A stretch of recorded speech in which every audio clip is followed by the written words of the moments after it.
warahmatullahi wabarakatuh. Alhamdulillahi rabbil alamin.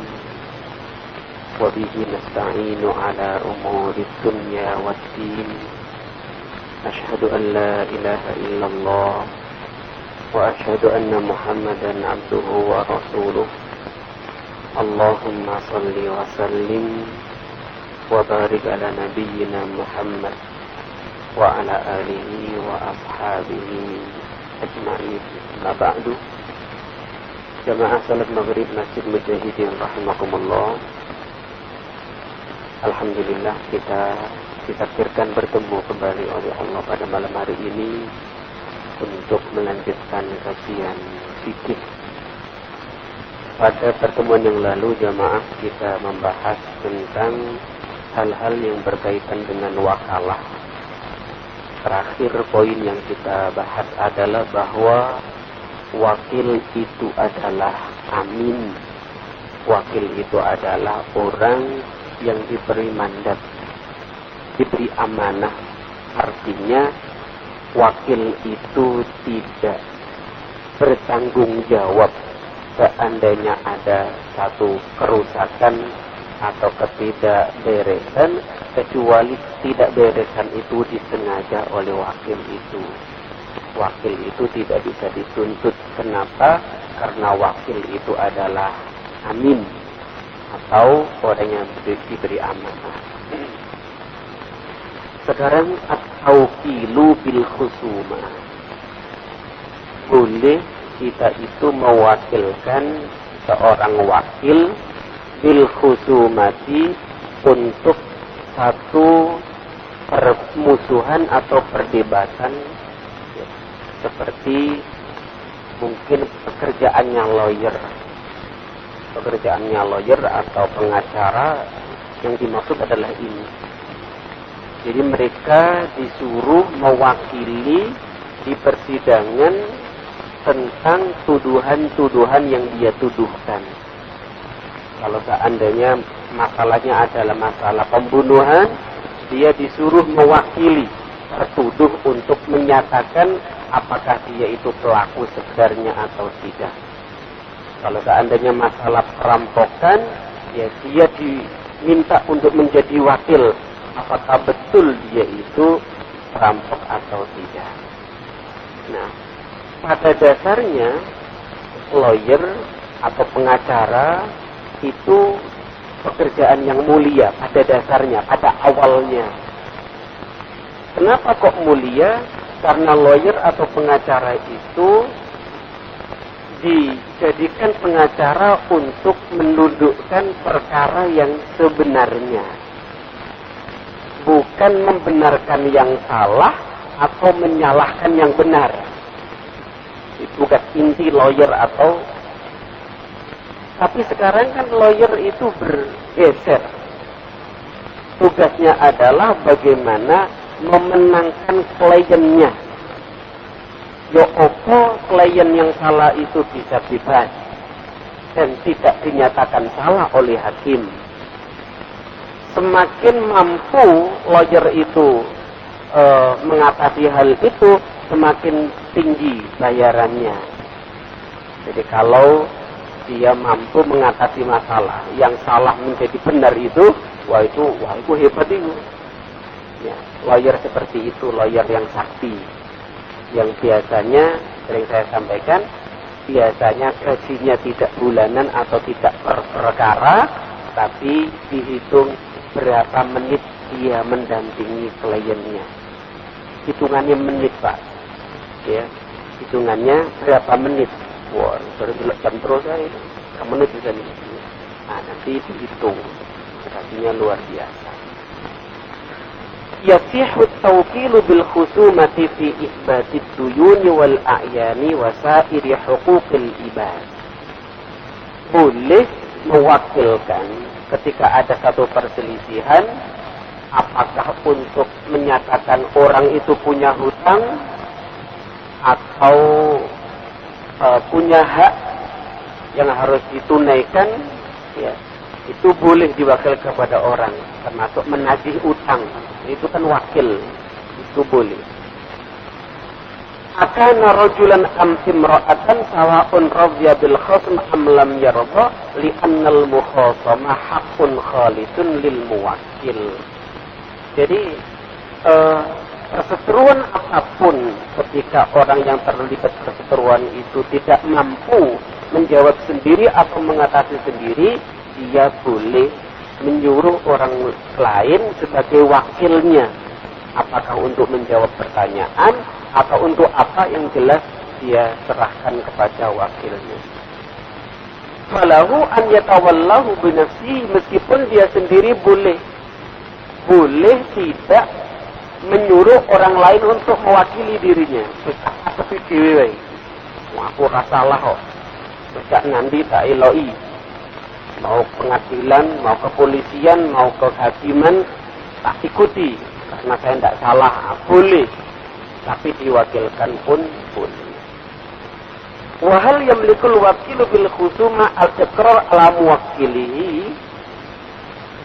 Tetapi apakah wakil yang ditugaskan untuk untuk suatu perseteruan itu punya hak al-iqrar untuk menetapkan sesuatu? Wahallahu al-haqqu fi qabdil mal, apakah dia juga berhak untuk mengambil atau menyita harta? Jadi misalnya ditugasi wakil untuk menagih utang, tugasnya menagih hutang, meminta hutang, dan apakah dia juga berhak untuk mengambil barang dari orang yang ditagih itu? Tugasnya kan menagih hutang. Boleh enggak orang yang diwakili untuk nagih hutang itu mengambil barang yang orang yang dihutangi dan belum bayar itu? Ya. Wal jawabu an dzalika nadhkuruhu fi ma yali. Jawaban pertanyaan itu kita sebutkan berikut ini. Dijawab di bawah ini. Iqrarul wakil ala muwakkilihi fil hudud wal qisas la yuqbal. Pengakuan atau penetapan wakil terhadap orang yang diwakili dalam masalah hudud dan qisas itu tidak bisa diterima. Maksudnya, kalau ada orang sudah diputus bersalah oleh pengadilan dan dia harus dihukum, maka orang yang diputuskan dihukum itu tidak bisa diwakili oleh orang lain. Ojo koyo ana Bojonegoro itu. Ya. Seorang perempuan yang dipenjara karena dia kaya, akhirnya membayar orang atau wanita lain untuk ngganteni dhek nok penjara, dhek keluyuran nang joko. Iki ra oleh. Wong dhek sing salah kok wong liya sing di penjara, meskipun dibayar sama dia. Waktu itu kalau nggak salah di Jawa Pos disebutkan 10 juta atau sekian gitu. Ya. Ini tidak boleh. Kalau sudah diputuskan bersalah, nggak boleh diwakilkan kepada orang lain. Ini banyak di pengadilan Indonesia seperti itu. Ya. Yang punya duit itu bisa keluyuran. Asal ya tadi itu, ya duitnya dibagi-bagi penjaga. Karena eling kasus di Kayus, berapa kali dia ke Bali, ya, berapa kali ke Malaysia, padahal dia di penjara mestinya. Masa iso ngilang, orang-orang muncul di Bali gitu, telingun orang di Malaysia gitu, apa ya ono? Pasti itu ada permainan orang dalam. Itulah kekuatan uang. Uang itu kuat loh, ya, uang itu kuat.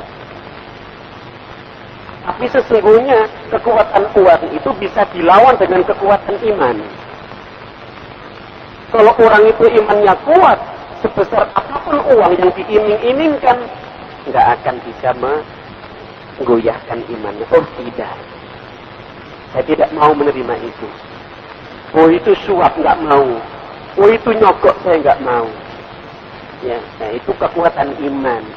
Tapi kalau imannya gak patek ngono ya dikai ya wani piro ngono iku wis wani piro iku berarti imane wis goyah ya. Padahal Rasulullah SAW mengajari kita untuk tidak untuk hati-hati, atau biasa disebut di dalam bahasa agama al-waro. Waro itu sikap hati-hati. Hati-hati, orang yang hati-hati, orang yang waro itu bukan hanya meninggalkan yang haram, yang syubhat itu harus ditinggalkan, itu waro. Orang waro itu kalau ada di kantornya bagi-bagi uang, iki oleh amplopmu iki. Orang waro akan bertanya, iki amplop apa? Kalau dibilang itu jatahmu, dapat hadiah karena rajin kamu, absen kamu nggak pernah bolong, nah itu ditek halal. Tapi orang waro kalau tanya, iki amplop apa iki? Ustalah, kau usah ngomong, lebih sakit wis. Nah, orang waro tidak akan ngesai. Oh tidak, saya tidak mau memasukkan ini ke saku saya sebelum ada jawaban uang ini dari mana. Itu orang waro. Contoh orang waro yang gampang di masjid itu gini. Sama-sama ke masjid dengan jamaah, pulang terakhir, sendele gak ono. Ada sandal yang mirip sandal dia, tertinggal ya karena isi iku, tapi dia yakin bukan sandalnya. Sandalku gak apik ngene, sandalku kesot sandalku. Duduk sandalku iki. Orang warok akan pulang nyekir daripada memakai sandalnya orang lain. Meskipun dia yakin iku wong iku keliru ngenggoni. Nah iku bedane wong warok karo gak warok iki. Nek gak warok wis paling iki salah iki wong iki, tak nggoni wae. Itu berarti gak warok. Tapi kalau orang warok, oh bukan sandal saya. Mirip kok tapi duduk enggak, aku tak mulai ngebak wae. Itu warok. Nganggo sepeda ini ya ngono. Tidak asal kelangkrik ngono. Izin dhisik. Lah iki sepeda sapa aku nyiling. Aku nyilang. Aku pinjam. Itu orang warok. Ini gak warok wis kelangkrik ngono wis. Tinggal iki ora kondo. Nek musim hujan ana payung ya ngono, wong warok iku takon iki payunge sapa? Aku nyilang kok ora nyebrang kanggo tuku kopi ngono. Itu wong warok. Nek gak warok wis tinggal ngono wae. Ya, nah, itu orang warok dengan orang tidak warok. Makanya kata Nabi kan al-halalu bayyinun wal haramu bayyinun wa bainahuma umurun mushtabihatun la ya'lamuha katsirun minan nas. Ya, yang halal itu jelas, yang haram itu jelas, dan di antara halal dan haram itu ada umurun mushtabihat. Ada hal-hal yang masih syubhat. La ya'lamuha katsirun minan nas, yang tidak diketahui oleh banyak orang. Ya, man istabra'a minas syubhati faqad istabra'a li dinihi wa irdihi. Siapa yang terbebas dari syubhat, maka dia terbebas dari keharaman pada agamanya dan keharaman pada dirinya. Wa man waqa'a fi syubhati waqa'a fi haramin. Siapa yang jatuh pada hal-hal yang syubhat, maka dia jatuh pada hal-hal yang haram. Makanya kita harus hati-hati. Jadi tidak hanya halal yang kita perhatikan, tapi yang tidak jelas itu harus kita perhatikan juga. Ya, tidak jelas. Makanya Nabi ketika lewat satu jalan ada satu kurma, kata Nabi, seandainya aku tidak khawatir kurma ini kurma sodako, niscaya aku makan kurma itu. Berarti kan nggak jelas ini. Kalau kurma lukoto, kurma jatuh biasa, itu lukoto namanya. Itu kan boleh dimakan. Ya, jatuh lukoto. Tapi Nabi khawatir jangan-jangan kurma yang jatuh itu kurma orang ngumpulkan zakat atau sedekah kemudian cecir. Nah, berarti ada dua kemungkinan. kemungkinan kurma itu halal, luqatah, dan kemungkinan kurma itu haram karena sedekah. Keluarga Nabi dan Nabi sendiri nggak boleh makan sedekah. Makanya kemudian Nabi tidak memakan kurma itu. Sama dengan Abu Bakar radhiyallahu an, ketika dikasih sesuatu oleh pembantunya sudah dimakan, ya pembantunya bilang, Abu Bakar, sampean tahu nggak dari mana yang sampean makan tadi itu? Baru aku dari ini pembantu ini, dulu saya pernah ngaku jadi dukun dan banyak orang yang datang ke saya terus aku dikasih itu. Ya. Nah, saya sampai makan itu ya hasilnya pura-pura jadi dukun. Padahal aku gak ngerti dukun ini. Ternyata banyak orang yang datang dikira saya dukun dan digaji atau dikasih buruan itu. Saat itu juga Abu Bakar memasukkan 2 jarinya ke mulutnya, ya. Diwoko-woko itu tenggorokane dimuntahkan semua yang tadi masuk. Saking khawatir ada makanan yang tidak halal masuk ke lambung dia. Nah, makanan kita ini yang ngono enggak apa wis lableb-label pun penting waras, penting kenyang, ya jangan sampai kita harus virilkan apa yang kita makan dari hal-hal yang haram dan termasuk hal-hal yang syubhat. Amma iqraruhu fi ghairi al-hudud wal qisas fa innal a'imma ittafaqu ala annahu la yuqbal fi ghairi majlisil qada. Jadi pengakuan wakil yang mengakui dalam hal hudud dan qisas menurut para fuqaha itu tidak diterima illa la annahu la yuqbal fi ghairi majlisil qada. Tidak diterima kecuali di majelis pengadilan. Jadi kalau pengakuannya itu di luar majelis, di jalan, di perempatan, di jembatan ngaku, itu nggak dianggap. Waqtalafu fi ma idza aqarra alaihi bi majlisil qada.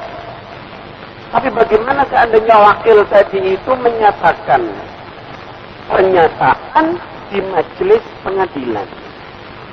Faqala al-a'immah salasa, maka para a'immah menyatakan la yasihhu, tetap tidak sah, li'annahu iqrarun fima la yamlik, karena dia itu mengakui sesuatu yang tidak menjadi haknya, yang tidak menjadi miliknya. Wa qala Abu Hanifah berpendapat yasihhu illa in syarata alaihi alla yuqirra alaihi. Pengakuan wakil itu dianggap sah kalau di majelis pengadilan. Nah, sekarang al-wakilu bil bayyin. Bagaimana kalau kita mewakilkan suatu dalam hal transaksi jual beli?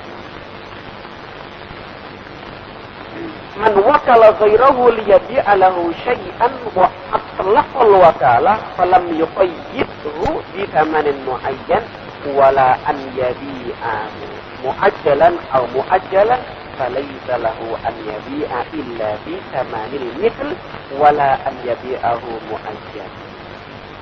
Ketika ada orang yang mewakilkan untuk menjualkan sesuatu, tapi pesannya orang yang mewakilkan itu pesannya kepada wakilnya begini, wis pokoknya omahku itu dolno. Nah, dolno kan gak mutlak ini. Didol rego piro, terus apa nyicil, gak dijelaskan. Terus pokoknya omahku itu dolno. Itu berarti wakil secara mutlak. Nah, bagaimana kalau wakil secara mutlak itu? Laisa lahu an yabi'ahu illa bi thamanil mithli. Maka seorang wakil tidak boleh menjual kecuali dengan harga misil.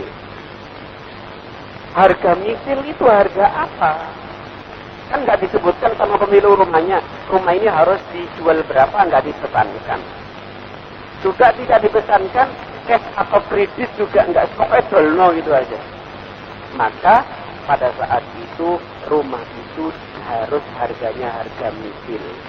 Harga misil itu adalah harga rumah di sekitar itu. Biasanya berapa? Ukuran rumah seperti itu, modelnya seperti itu, biasanya piro. Itu harga misil. Bone kayak ngono iku 250 juta misalnya. Maka tidak boleh dijual kepada orang 200 juta. Itu kuning, piro, 200. Padahal rumah sampingnya 250 juta dengan model yang sama, dengan ukuran yang sama. Maka penjual atau wakil itu tidak boleh menjual kurang dari itu. Aku gak dipeseni karo wong piro ya. Terus tukune 150.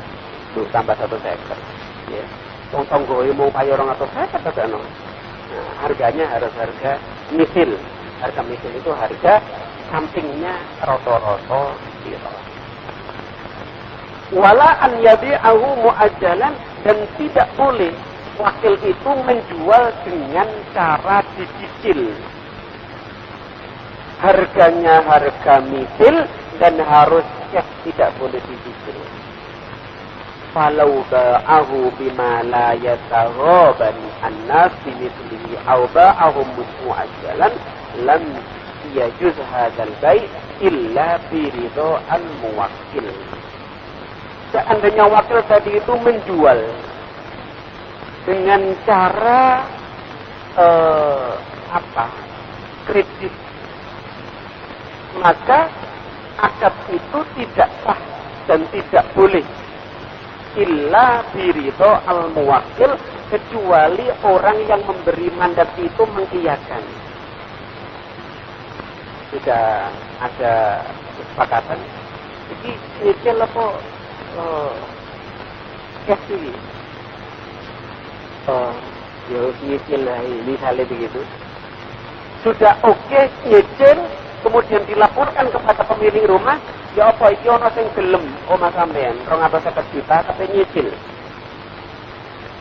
Ya gak apa-apa wis. Nah, ucapan pemilik rumah gak apa-apa wis itu berarti ucapan ridho. Kalau pemilik rumah tekan 250 nyicil ojo rek. Nah, nek ngomong ojo berarti akad itu batal meskipun sudah oke. Antara wakil menyatakan dan pembeli juga sudah oke, maka akad yang diwakili oleh wakil itu tidak sah. Kenapa tidak sah? Karena tidak sesuai dengan apa yang diinginkan oleh muwakil atau pemberi mandat. Kenapa? Li'anna hadza yatanafa ma'a maslahatihi. Karena bertentangan dengan kemaslahatan pemilik. Fayarji'u fihi ilaihi. Walaysa ma'nal itlaq an yaf'al al-wakil ma yasha. Ditegaskan bahwasanya kemutlakan itu bukan berarti wakil itu boleh melakukan apa saja yang dikehendaki oleh wakil. Tidak seperti itu. Kecuali kalau wakil itu menjual, bertransaksi lebih baik daripada yang dibayangkan oleh pemilik. Pemiliknya punya angan-angan omahku ini paling 250. Ya, dia sudah ridho seandainya dijual 250. Tapi ternyata wakil ini mampu menjual 275. Ya, nah itu boleh. Tapi kalau kurang dari 250, nah itu ditanya lagi kepada pemilik rumah, apakah ridho atau tidak. Ditawar 240 itu. Kalau Abu Hanifah yajuzu an yabi'a kaifa sya'a naqdan aw nasi'atan. Tapi ada ulama, ada mazhab yang membolehkan wakil itu karena mutlak akadnya. Wakil disuruh oleh pemilik rumah, oleh rumahku wis akarmu. Nah, dipahami oleh Abu Hanifah kalau pemilik rumah menyatakan seperti itu, maka pemilik rumah boleh menjual tak enak itu. Oh enggak ada patokan harganya berapa kok. Ya. Itu Abu Hanifah. Meskipun pendapat ulama-ulama yang lain tidak seperti pendapatnya Abu Hanifah. Hadza idza kanat al-wakalatu mutlaqah. Ini kalau wakil atau taukil tadi itu secara mutlak. Fa idza kanat muqayyadah, kalau wakil tadi itu cara pewakilannya dengan muqayyad, dengan ada patokan-patokan atau syarat-syarat, fa innahu yajibu 'alal wakil an yataqayyada bima qayyadahu bihil muwakkil. Maka wakil harus ngerti rambu-rambu yang diberikan oleh pemberi mandat. Wala yajuzu mukhalafatah, dan tidak boleh nyulayani, tidak boleh berbeda dengan apa yang dipesankan oleh pemilik rumah itu misalnya. Ya. Illa idza khalafa ila ma huwa khairun lil muwakkil.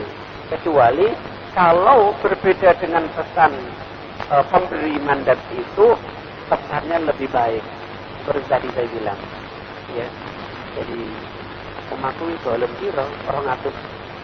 Nah ternyata payu orang ngatur saya kata itu boleh. Ya, kalau kurang dari itu tidak boleh. Fa idza lam takun al mukhalafa ila ma huwa khairun lil muwakkil kana tasarrufu batilan inda Syafi'i. Tapi kalau perbedaan harga itu, ya, tidak ke arah yang lebih baik, maka hal itu dianggap oleh mazhab Syafi'i batal, ya, batil.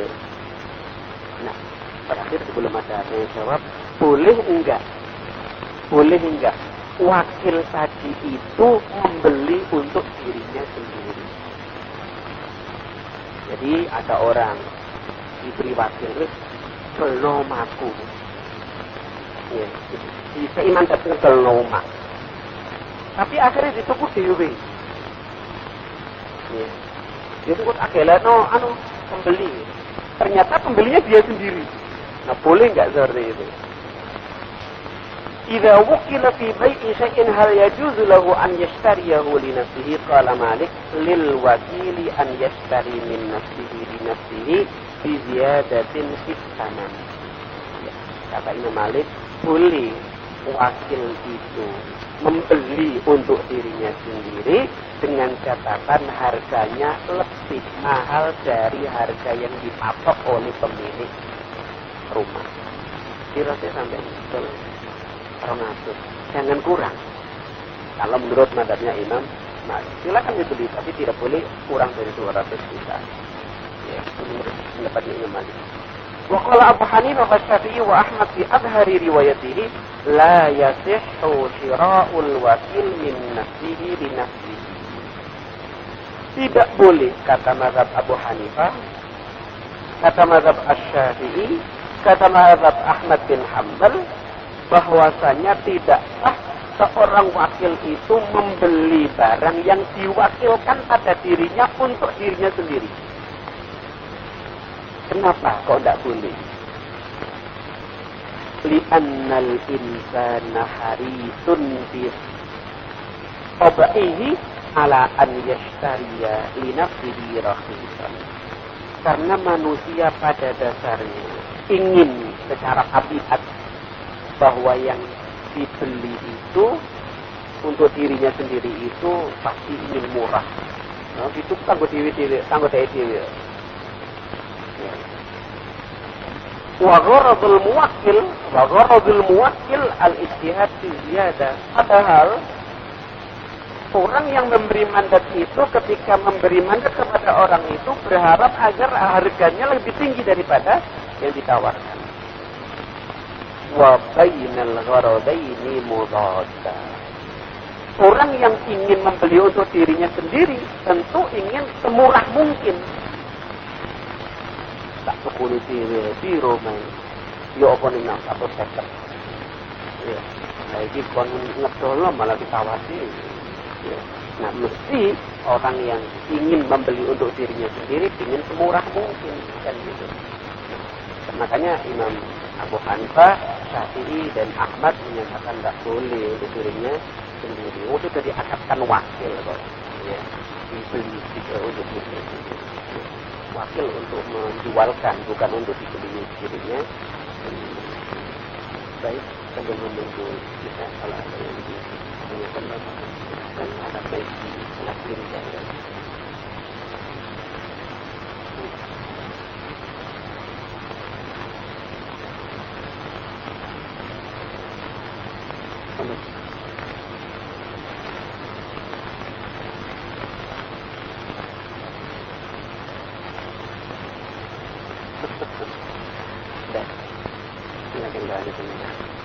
di luar tema juga boleh silakan.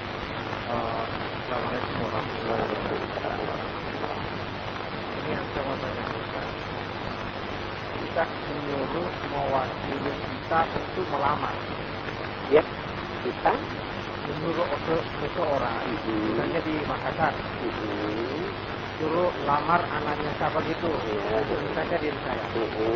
Tapi dia itu melamarkan dirinya sendiri dulu. Jadi bukan atas perintah saya untuk diwakili melamarkan, tapi dirinya dulu dia lamarkan. Nah, kejadian ini jadi saya berharap saya nanti yang untuk itu ternyata dia tidak. Itu pakar makan tanaman. Berarti sampean salah memilih wakil. Milih wakil itu milih wakil sing jujur, ya. Kalau sampean suruh milih wakil sing kaya ngono, foto senggele. Dia juga sedang mencari. Terus disuruh melamarkan anak fulan itu. Barang pitulok lho kok ngene. Nek ngene aku dhewe gelem ngono akhire. Ya. Timbangannya saya melamarkan untuk yang di Surabaya, ngapain sampai dhewe? Ternyata pasti minta untuk dirinya sendiri mau, alhamdulillah gitu ya. Nah, berarti wakil tadi tidak jujur. Mulanya ini gelek wakil sing jujur, ya. Tidak diterpilih gitu loh ya. Itu bukan salah siapa-siapa. Salah sampai memilih wakil kok ngono wakil sampean itu gitu. Dan banyak kita itu salah memilih wakil itu. Termasuk wakil rakyat itu banyak yang salah kita memilih itu. Ya. Kita berharap wakil itu baik, ternyata wakil kita tak baik. Kita berharap wakil kita jujur, ternyata wakil kita tidak jujur. Banyak kesalahan memilih wakil. Kami memilih wakil di nafsi, ya. Pemane masalah ngelamar, masalah sensitif ini. Ada yang lain? Enggak. Sebelah kanan.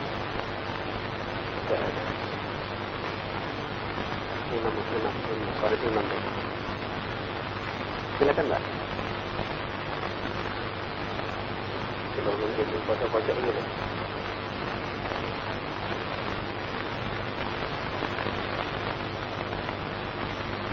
Tapi ada tak kejadian menunggu mola? Ada enggak? Pernah terjadi enggak? Juga melamarkan tidak diri. Ada. Bukan hanya di Makassar ya. Iya, tidak apa-apa. Ya. Assalamualaikum warahmatullahi wabarakatuh. Waalaikumsalam warahmatullahi wabarakatuh. Saya tanyakan ini soal warisan Islami. Saya diberi mandat sebelah rumah. Sebelah rumah itu rumah tangga sampai meninggal. Itu tidak punya anak. Tapi waktu hidupnya yang perempuan bawa ponakannya masuk KSK. Terus yang laki bawa ponakannya dan masuk KSK. Dan setelah itu sakit, yang rawat yang tidak masuk SKSK itu. Yang rawat bukan yang tidak Iya. yang di kakak bukan. Ya, terus waktu belum meninggal itu pesan sama saya, nanti tolong kalau saya sudah meninggal, tinggalan rumah atau tanah ini dibagi, jangan diakui.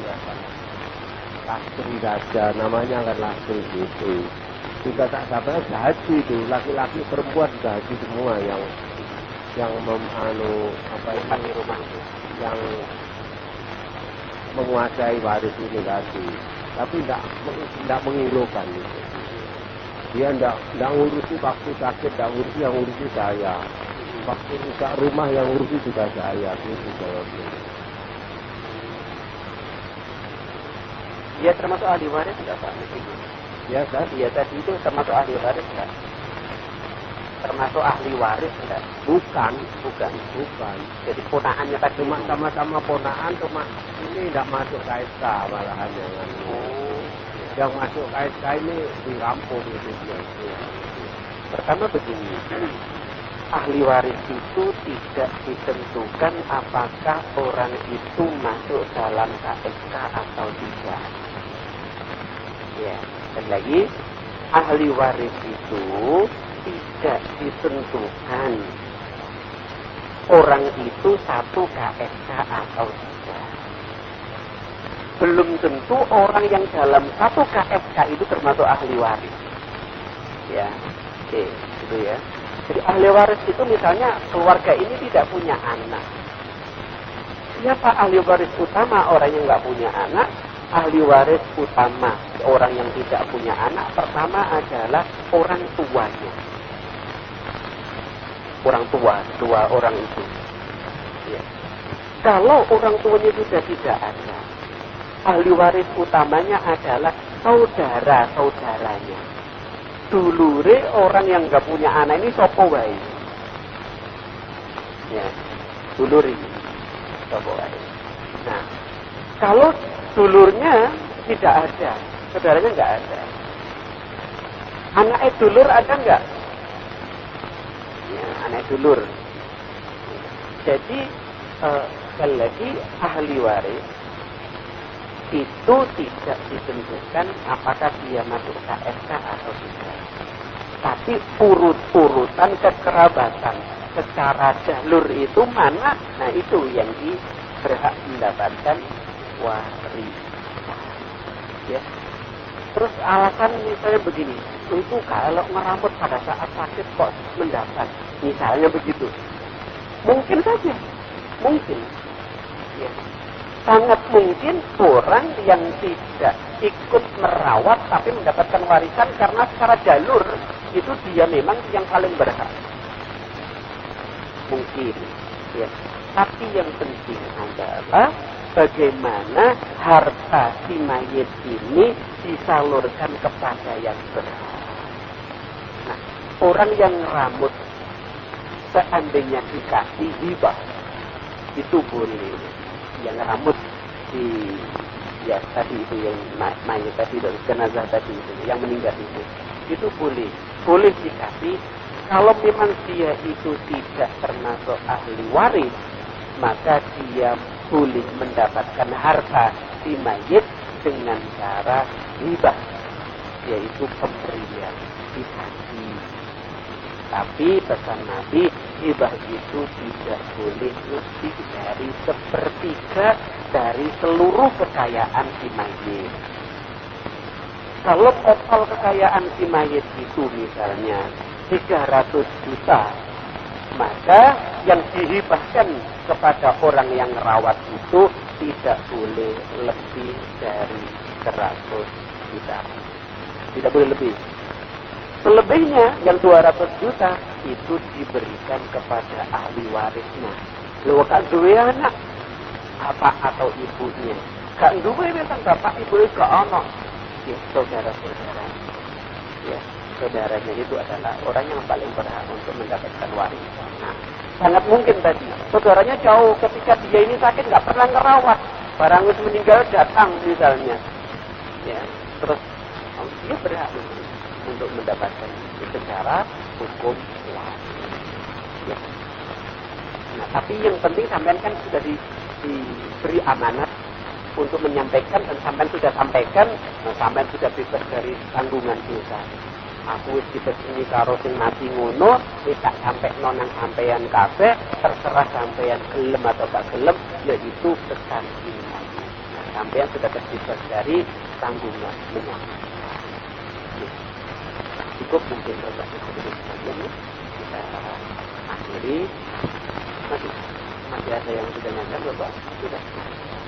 Oh iya. Dia anak tunggal. Terus dia nggak punya anak. Anak tunggal nggak punya anak. Nah, ibunya juga nggak ada. Ya. nggak ada semua. Nah, anak tunggal, hasil anak bisa. Insya Allah. Nah, itu uji ahli warisnya. Kalau ke atas sudah nggak ada semuanya. Ke samping loh, nggak gitu loh, ya, anak tunggal. Nah, itu hartanya kemana? Hartanya ke Baitul Mal Muslimin. Kalau di sini ada lak.